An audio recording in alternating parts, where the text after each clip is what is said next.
Hey everyone, and welcome. Today we're going to talk about something pretty mind-bending, a technology that protects our most valuable digital secrets, our data, our money, our identity, by creating a key that no single person or computer ever actually holds in one piece. All right, let's just jump right in with a big question.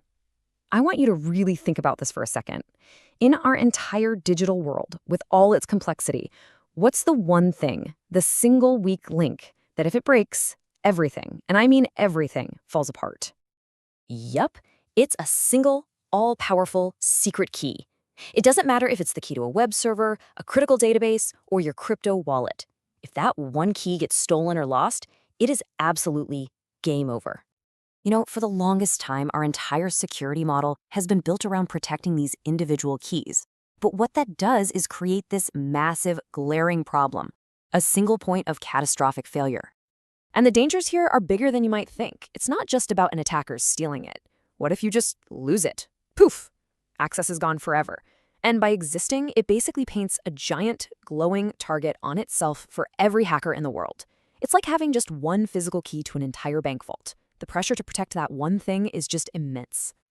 So, how do we fix this? How do we get away from this all-or-nothing game? Well, the first step is this really elegant, simple idea. What if we could just split the key into pieces? This whole concept is called secret sharing. Imagine you take a secret, you divide it into, let's say, 5 different pieces or shares, and you make a rule that you need any 3 of those pieces to put the secret back together. And here's the magic trick. If you only have 1 or 2 of those pieces, they're completely useless. They tell you absolutely nothing about the original secret. Okay, that sounds pretty good, right? But wait a second. This leads to a pretty obvious follow-up question. Who or what gets to be the all-powerful dealer that creates the secret in the first place and then splits it up? Haven't we just moved the single point of failure one step back? And that question is what brings us to the real star of the show today, distributed key generation, or DKG for short. This is the huge breakthrough, the idea from foundational academic papers like the one from Kate and Goldberg that finally solves that dealer problem once and for all. This is where you can really see the massive leap forward. On the left, with classic secret sharing, you've got that trusted dealer who knows everything. But on the right, with DKG, you have a group of computers or nodes that work together to create a shared key, and each one only ever generates its own piece. So let me say that again, because it's the most important part. The full secret key never, ever exists, not even for a nanosecond, in any single place. Now, of course, this all sounds great in a lab, but the real internet, it's a messy, chaotic place. Getting this to work in the wild meant researchers had to solve some seriously hard computer science problems. You've got messages arriving late or out of order. You have malicious nodes, what we call Byzantine nodes, that are actively lying and trying to sabotage the whole process. And, sometimes computers just crash and you need a way for them to get back online safely. And what about an attacker who's really patient? Someone who's willing to chip away at your security over months, stealing one piece of the key this week and another piece next month. To fight that, cryptographers came up with this brilliant idea called proactive security.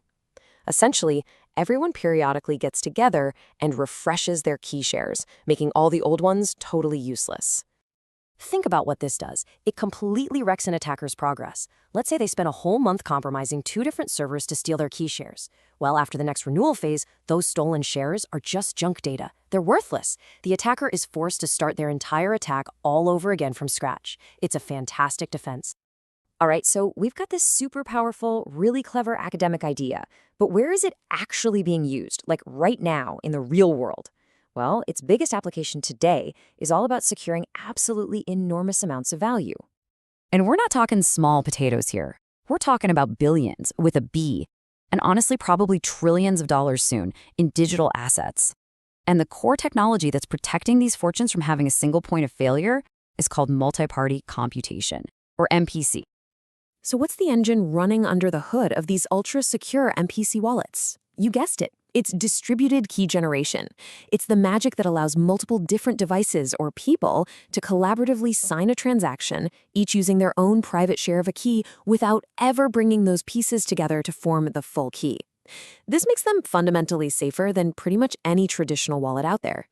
So this whole journey, From a wild academic idea to securing billions of dollars in the private sector, it's now hitting its final and maybe most important stage, becoming an official government-backed standard.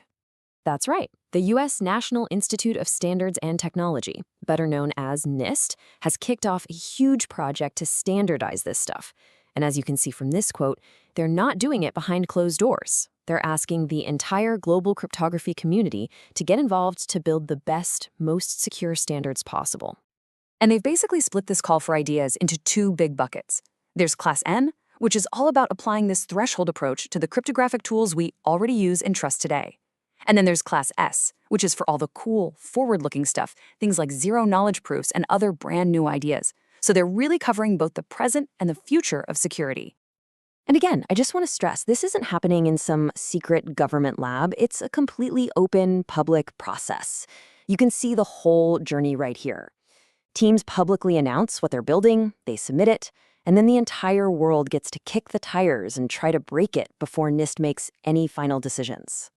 Look, this is the takeaway. This is the big deal. When NIST gets involved, it means the technology has truly grown up. It's a signal that threshold cryptography is officially graduating. It's moving beyond just protecting crypto assets and is on track to become a core building block for all kinds of secure systems we'll rely on in the future, from our banks to our national security infrastructure.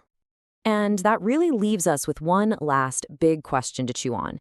For pretty much all of history, our idea of trust has meant giving one person or one system a really powerful key and just hoping they protect it.